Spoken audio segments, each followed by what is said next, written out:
Hello everybody, Gisele Grenier here. Have you ever wanted to participate in an artist trading card swap but really didn't know how to get started? In this video lesson, I'm going to show you how to do a basic artist trading card with random stencils, random stamps, random paper. Nothing is specific to a supply, just to use what you have in-house. So what I've got is a piece of 140 pound watercolor paper that's cut to 2.5 by 3.5 inches. And it's just plain watercolor paper. Okay, so you can use cardstock, it doesn't matter. Just make sure it's thick enough that it's not going to bend. I have a whole bunch of bits and bobs here of scrap papers. I've got some, stuff from scrapbook papers, stuff that I bought at, random places. And these are papers that my friend Cheryl sent me. It's old book papers. I just tore them up into pieces. You can use newspaper, doesn't matter. Okay. Then now for stencils and stuff. So I'm using this here, which I have in my other hand. This is from the DecoArt Personally Yours Between the Lines layering stencil. And it comes with the letters, but I use this more for this here because these are awfully big. So I love the background pieces, but you could use, what's that word? Punchinella? Whatever. When they punch out sequins, you can use that. Anything. Take a piece of cardboard or cardstock and punch holes in it. You don't have to buy anything special. So I've got this dotted stencil here, and it's just meant to be random backgrounds. Okay. And then for stamps, again, random. So I've got this chicken wire thingy here, and this one's a, let's see, Kaiser Craft. I picked all these up at Len's Mill for I think $2. So just that one there, and then this one is a moth. I'm going to be using this really light. You don't have to have this, just whatever you have. You can even sketch it by hand. Then some random dots here that look like that. Okay, I'll put that aside. And then what I'm going to do is I'm going to stamp all this stuff on tissue paper and use that as my collage material. This is just tissue paper, stuff picked up at the dollar store for gift bags. That's what that is. But my feature image is going to be this kitty cat. I love this. Just pick this up on Amazon. I'm going to use this little guy here. Again, you can sketch it by hand. So when you're creating artist trading cards, you can use a combination of stamping, stenciling, and collaging. So there are some things that you can do, and you can pick stuff up as you go. You don't need to make a huge investment right away. And I've got my quote, "Love this life." This is just a chipboard. You can print it off on a computer and on cardstock and use that. I'm gonna get my pieces out here. There's a piece missing. There we go. And I've got a 15-cent stamp. A lot of this stuff you can buy digitally online and just print it off. All right. So for the actual paint material, I'm going to be using DecoArt Media Chalky Gesso, and I'm going to be applying that onto the card to seal it. For the collage material, I'm going to use the DecoArt Media Matte Medium. I can also use the Decoupage Medium to collage everything together. And the actual paints, I'm going to be using DecoArt Media Fluid Acrylics, Phthalo Green Yellow, Phthalo Blue, Hensa Yellow Light, and Transparent Red Iron Oxide. I may bring out Raw Umber, I'm not sure. Now, if you're just getting started and you're not sure what colors to use, go into my color mixing playlist. If you're watching this on Facebook, go to my YouTube channel, color mixing playlists on what's called my limited palette videos. That you don't need to have 300 colors. You can get everything done with just 10 to 11 colors. I would rather you invest in good quality paint versus a bunch of crap paint, because a bunch of crap paint, you're going to end up using a lot more if you want good intense colors. All right, so that's done. So I'm going to prime this, and this is just to prepare the paper for paint and collage. Now, if I didn't prime this, it's no big deal, but applying this dry, it creates a barrier layer on top of the paper, And when I start collaging and putting the paint on, it sits on top of the gesso. It doesn't soak up into the paper. Remember, this is watercolor paper. And if you've ever painted with watercolors, you know how long that stuff takes to dry. Yeah, you can use a heat gun or a hair blower to dry it, but when you're working with acrylics, you gotta make sure you don't burn the paint. I'm gonna go to the edge. Now the edges, making them look torn, I did that by taking, secretly when Joe wasn't here, an X-Acto knife, and I just roughed up the edges because I wanted that torn look. And I have my tea next to my water bucket. That's a mistake waiting to happen. All right, so that's that. So while that dries, I'm going to start stamping the dickens out of this paper. So I'm just going to use a StazOn Jet Black. You can use any permanent ink pad. And I'm going to make a couple of impressions of the kitty cat. One light, one dark.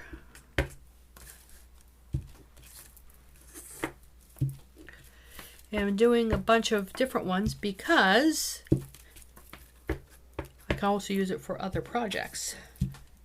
And some that I want light where I want it to be subtle, and some that I want dark when I want it to be really like in my face.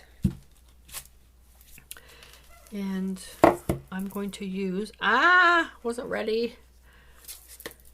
Just going to use a little bit of rubbing alcohol to clean the stamp. Okay, put that aside. That's number one. Next, let's see. I don't want anything too busy. Again, this is where you're just going to randomly stamp whatever. It doesn't matter. Don't overthink it.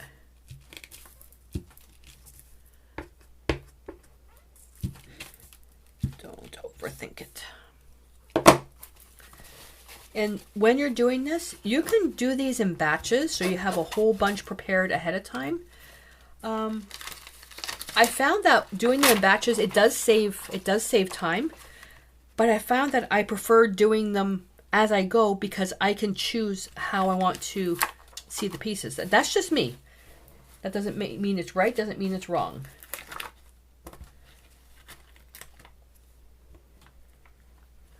Let's see if I can just save some time here. Because everything is just going to be torn anyways. I'm missing one. Let me just see how many I can fit on here.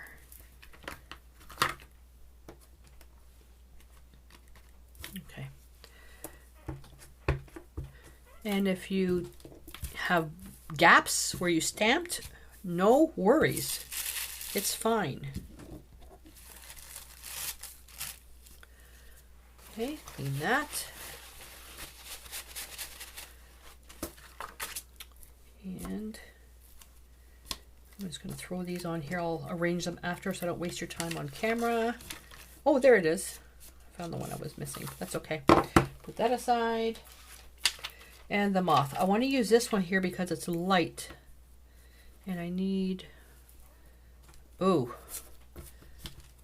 There's no more stick to it. Okay, well, let's see what's going to happen. No, that's not going to stick.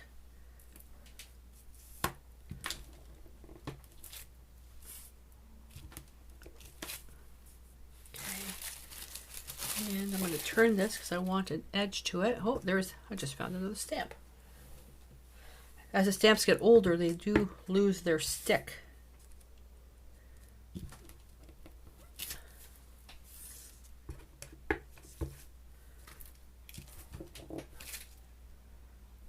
Okay. Look at that. Look how much tissue we have. Now I'm going to double stamp this one here. Look how many images we have. I'm going to just offset that a little bit. By offsetting, it looks like there's a shadow.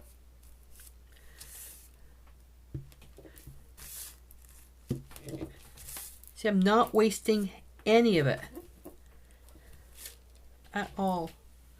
even if it's just a little bit, a little piece, because you never know. You never know what you're going to use it for. Okay. Pull that off.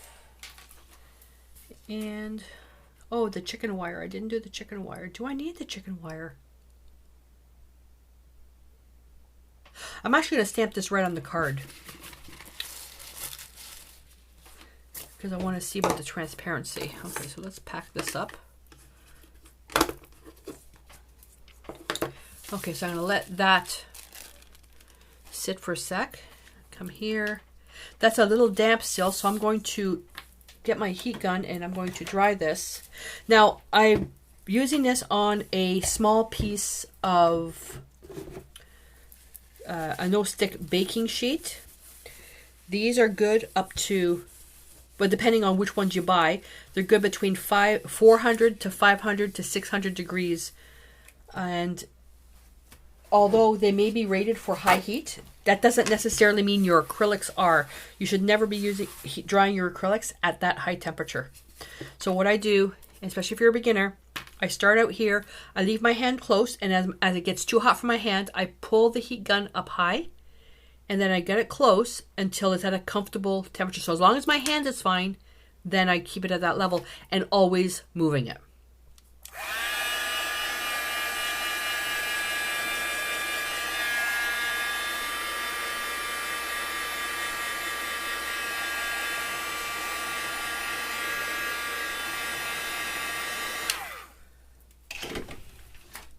That's all. Oh, I have a note there I have to check my blood pressure in 20 minutes. So I turn my phone monitor off and have a little timer on my screen. Oh my goodness. The beauties of getting old. All right. So now I'm just going to collage this stuff. This should be, that's not dry, but I'm not going to be using that one. Matte medium. Oh, that's not what I'm doing. I'm doing this stuff. And I'm going to use the same brush. Although I did have gesso in that, I'm just going to scoop out some matte medium and just use the stuff on the palette paper. So I'm going to put a layer of matte medium over everything. Or you can use it, like I said, decoupage medium. If you don't have anything, school glue is fine. Just make sure it's transparent. Because the key of using printed tissue like this, you can even stencil on the tissue as well. I've got a video on my YouTube channel for that as well. Creating your own tissue for these types of uses. The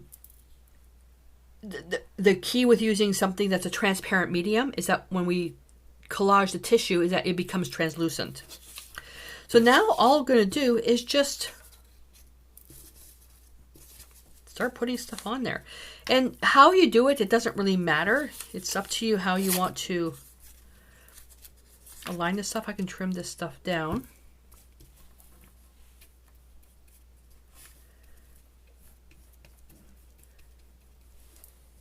And the stuff that's really nice, I'm going to leave those at the end to be on top. These are the really nice pieces. And if you want your piece to be darker, then use darker pieces. If you want them to be lighter, use lighter pieces. I can even cut these like this, and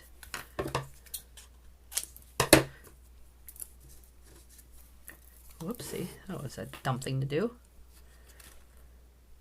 And if you don't have any school glue or you don't have any material like this, then you can use double-sided tape. If you don't have double-sided tape, you are going to have to make an investment into something. You have to make an investment into something.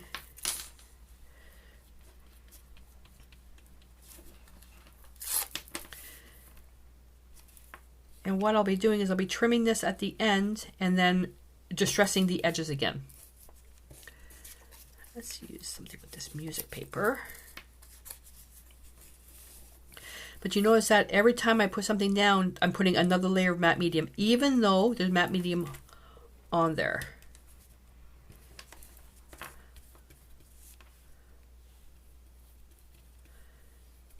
because this is also going to make the card nice and strong.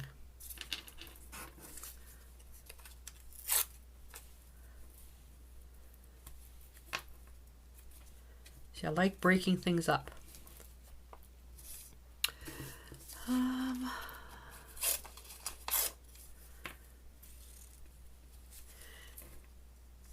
And I am going with more of the darker papers because I'm using the phthalo colors. They're really intense. This will help dull it down. Think of adding the phthalo colors and adding a neutral color to tone it down. And I don't want that hard edge on there.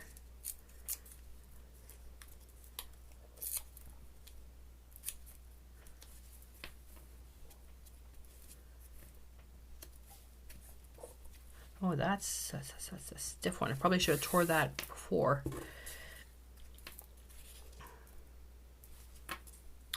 Let's get some fancy writing paper. I want to thank Cheryl for sending me this stuff. The papers are so nice. She sent me some really, really pretty stuff. Now I'm going to have the kitty cat stamped here, so I'm going to put a lighter piece here.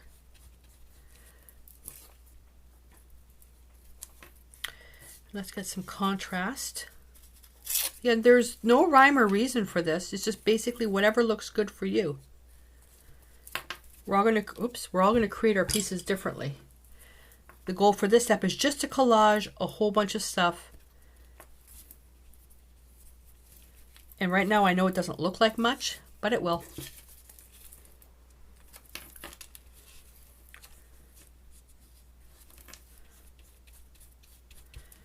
And if tearing the paper really makes you feel funny, then feel free to cut the papers all in squares. I think I'm going to put that up there. And I know that I'm covering some of the stuff up, but that's fine. It's all about layers. Remember when I was first starting out with mixed media, I'm going, why? Like, you're covering stuff up from before, but stuff always shows through. And don't be impatient and try to cut the stuff now. Wait until it dries. Here we go. This is just the background stuff. All right, you are done. Done. And these little pieces here, you can use that for other things just to make your papers stronger. These are for the top parts. Okay, so I'm going to let that dry now.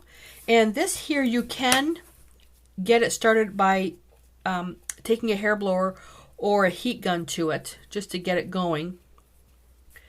And the bottom layers won't be dry, but as soon as you're finished the card, put it aside for a day or so everything has time to cure.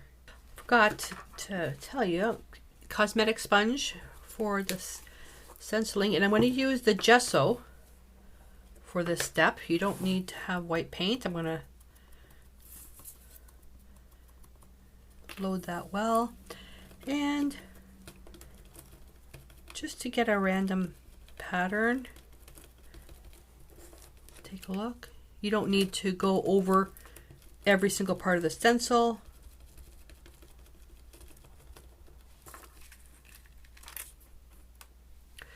Just like that.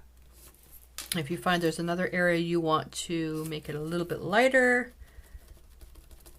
just stencil a little bit more. That's it. That's all that's involved with that step. And that's the stencil. It can be anything. It doesn't have to be a special background stencil. It could be anything you want. All you're doing is just adding shape.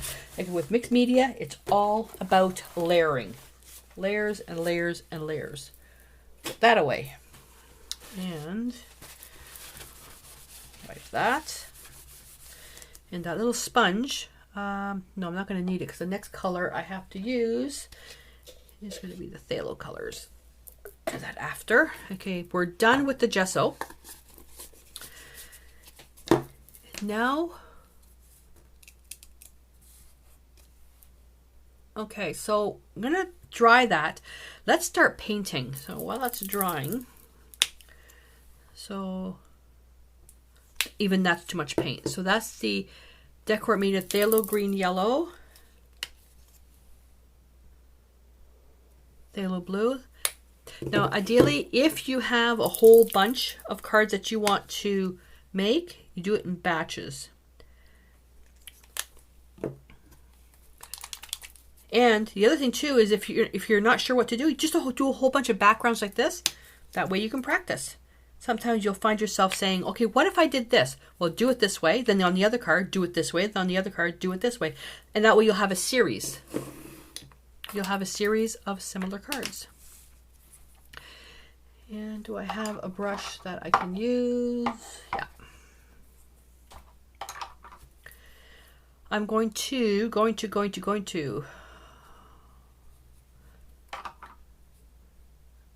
very thinly. Are you dry enough? You know what? I better dry that.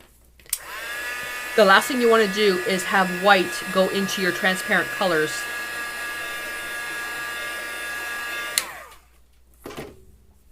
So I'm just going to take the green, because you can always add more, but taking away is another story. A little bit of the blue. That's why I was saying, see, it was still way too much. Apply that. And I'm going to go load the dirty brush with some yellow.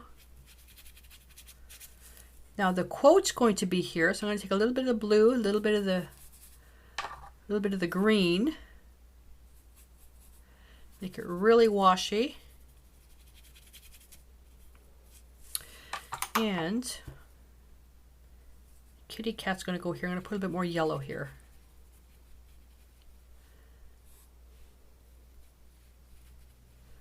Now, take a paper towel. If you have one that's patterned like this is fine. And just going to go like 1/1000 to 1,000. Very lightly.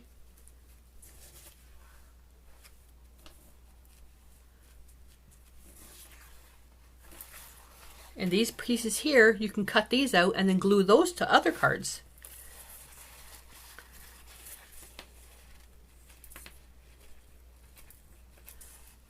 And now you have all this random color. Let me dry that. And especially when you're using acrylics, once it's dry, it's permanent. It won't come off.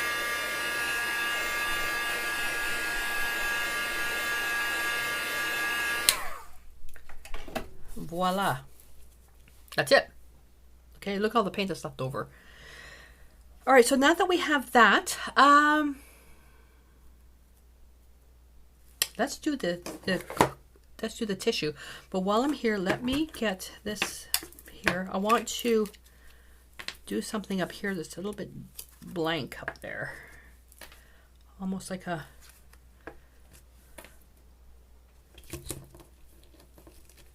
there.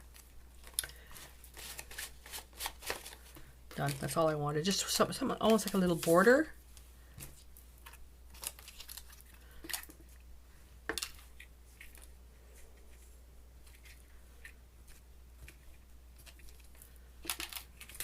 Go. Done with the stamp pad. Done with that stamp.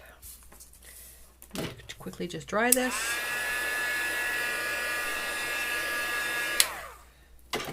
All right. Now, while we have that, where's my knife? Oh, darn. Okay, I'll have to find it. I hid it so Joe wouldn't find it. Oh, there it is. So now, just taking the knife and just rough up the edges.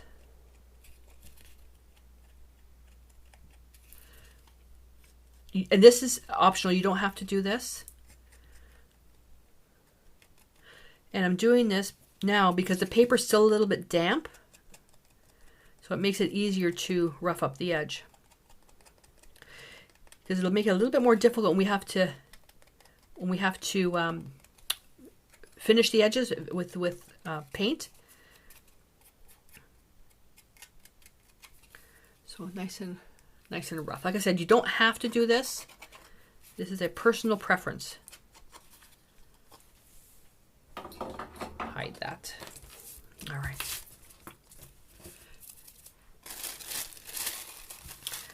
I'm going to have to do some measurement here. I want to put this here, and I want to put the kitty cat there. So I'm going to find the darkest one. Well, this is the darkest one. And I'm going to tear around the kitty cat. Now, with this situation, what I would do actually, let me show you, is I would come around and I would cut. If I knew I was going to use these pieces individually, I would just cut like this, which makes it easier for tearing down the road. But if I create a bunch of random backgrounds like this, I could leave this as a whole sheet and then just cut like a large piece to use as the whole background. So this now is set where I can actually use each individual piece and then tear, because tearing is hard on a massive piece. I'm gonna put that in my tissue box.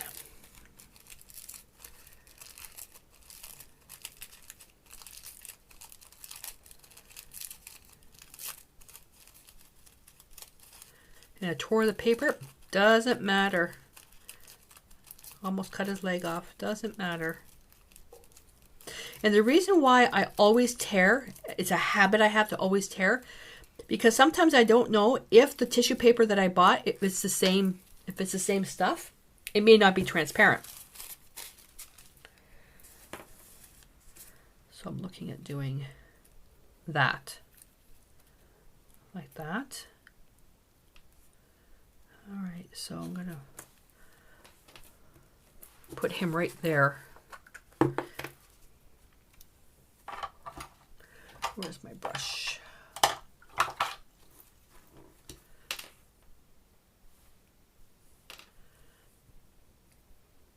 Hold it down and just, whoops, collage. Oh, okay, don't do that. Don't do that. I was getting impatient. Now I have to do it again. See, that's my penalty. That's my penalty for rushing. I'm trying to make the videos a little faster for you guys, but there's always a penalty. And having the band-aids on my fingers isn't helping. All right, so yeah, so I don't know if the tissue paper will always be transparent, so I'd rather, even if the tissue paper isn't fully transparent, having it torn looks a lot better than having that hard straight edge. Now, if you're not a fan of tearing the paper like this, what you could do is use zigzag scissors. What are they called? They called zigzag scissors? Oh, he's the wrong. Oh my goodness. He's the wrong way. Oh, please don't tell me I don't have another one of him facing the right way.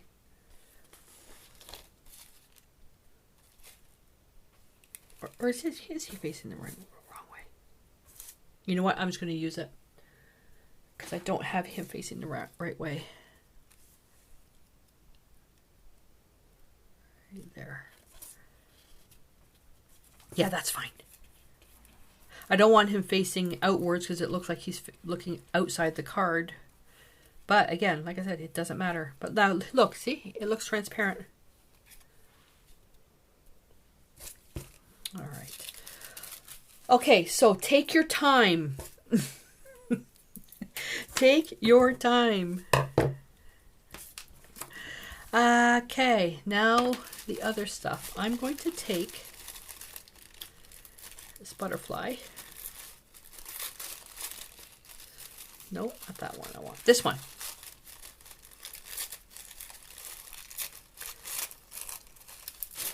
Just half the butterfly. I'm going to put that right there. Now, can you think of why I didn't stamp directly onto this?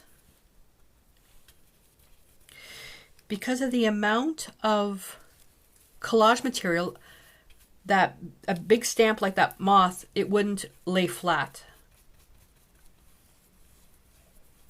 So if you want just little bits and pieces, like they say just part of his wing, then yeah, you can stamp directly on it. But because it's, you know, like this one here didn't matter, I didn't want the whole thing, but like the cat especially, I wanted the whole piece. And now I'm going to take, like this wing here, see how light it is? I could put that right there to tone that down. I could take this one and put that there to tone that down.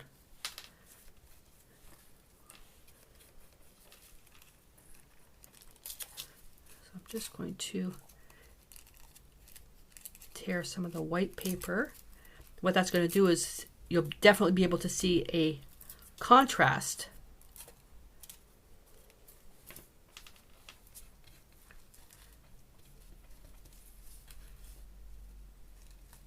right below, like that. See how it really knocks everything back? And the other thing too is if you want to knock something back but don't put a pattern into it, just take part of the plain tissue and do something. So let's say we'll do that right here.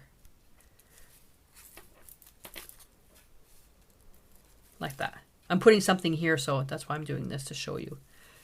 See how it just really knocks it back? So the more layers of tissue you put on there, the less and less and less you'll be able to see the background. My goal is I want to be able to see those white dots that I put in. And I want to put one more. And that'll be it. In the corner right here. No, actually, hang on.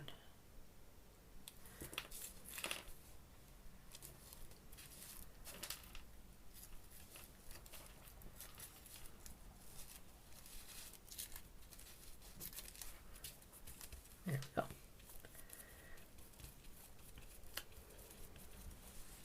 Okay, so that's finished.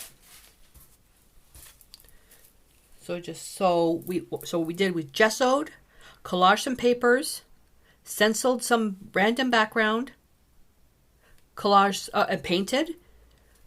Then did some more collaging. You could, now this part here could be collaging or stamping, but if it's stamping on a flat surface, unless you don't care about the irregularities. Okay. So what I'm going to do now is I'm going to put this aside, and I'm going to let that dry. What I'm going to do is come in, oops, with the transparent red iron oxide on the cosmetic sponge, and I'm just going to go around the edge. And I just realized that this should be black, but that's okay. And for papers, what this does is it gets rid of that white edge and creates some type of contrast. And by going like this, I'm getting that nice little vintage edge, that little vignette, which helps the text stand out. So now that I use that color, I was actually going to use that around the card, might as well use it on everything else. That way it'll tie everything together. And never do this on top of your artwork.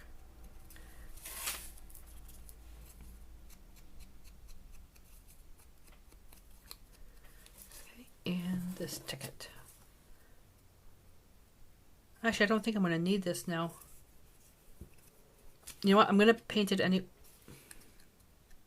No, I'm actually not using it. I'm going to take that, I'm going to put it away. I'm not using that.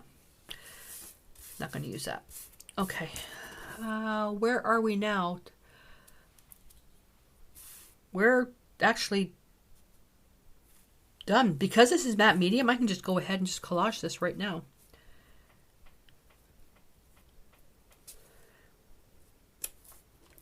And the acrylics, because it was so thin, it's dried. So any type of, kind of like something that doesn't really make sense. Could be a stamp, it could be like a postage stamp, anything, you know, a little butterfly, anything, but nothing that's too complicated. 15 cents, no biggie. And now I'm going to put this right underneath. And you can, at this point, you can use a glue gun. Come on. You can use a glue gun. You can use double-sided tape. I'm careful with double-sided tape when creating stuff like this, especially this heavy, because it might not hold. Put this right underneath Kitty Cat's paws.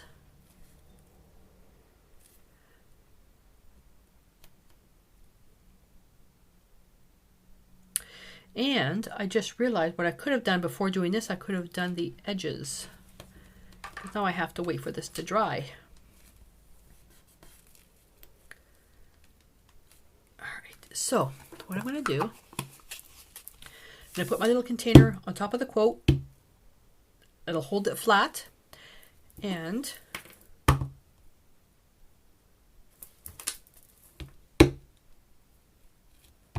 there we go. That'll hold it flat.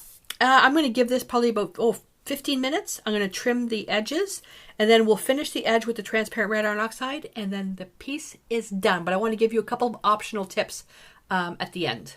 Okay, I trimmed everything off, and now it's just a matter of just taking that color, and because I used the transparent red iron oxide accidentally over everything, I'll just put on the edges, but I think I would have preferred using black around the edge.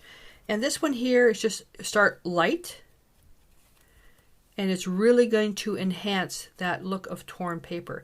And because we have matte medium on here, is that if you accidentally get some matte medium or this paint on the card, you'll be able to wipe it off.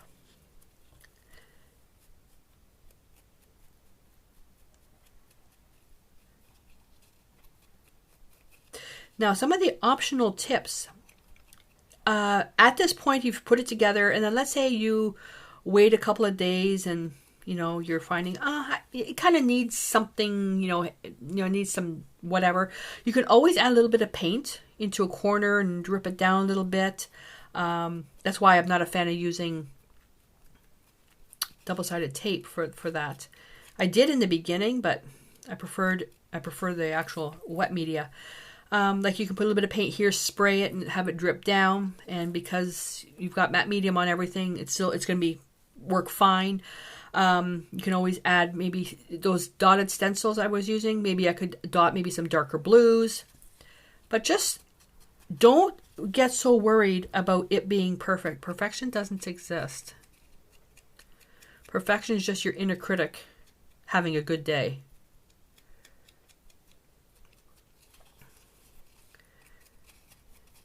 And then you just add more and more until you like the actual finish.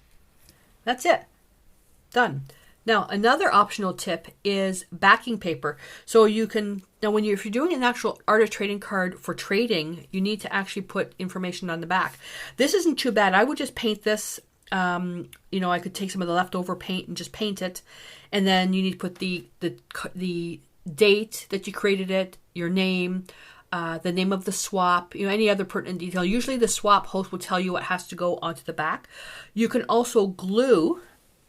Do I have any? You can also glue. I'm just going to get this, but this is not what I would use. You can also glue a backing, just a piece of scrapbook paper or cardstock on the back, just to finish the back. You can glue that on there if this is really, really messy. But like for my use here, I could just paint it with even yellow, a little bit of blue. Because to me, it doesn't really matter if all this splotchy stuff here doesn't matter to me. And pick up a little bit of the blue here. But see, this is not primed paper. Look how strong that is. I could add a little bit of rubbing alcohol. Just be careful that what happens underneath, though. I'm going to spray with a little bit of water. This is the beauty of the gesso. See, when you add the water, this is watercolor paper. It's going to get thicker and thicker and thicker. And then from here, you can tilt the paper to get some dripping and all that other stuff. Just be careful you don't get any on the back side. And then what I would do from here, because it's just the back, is put that there. Take another paper towel that's clean, press it.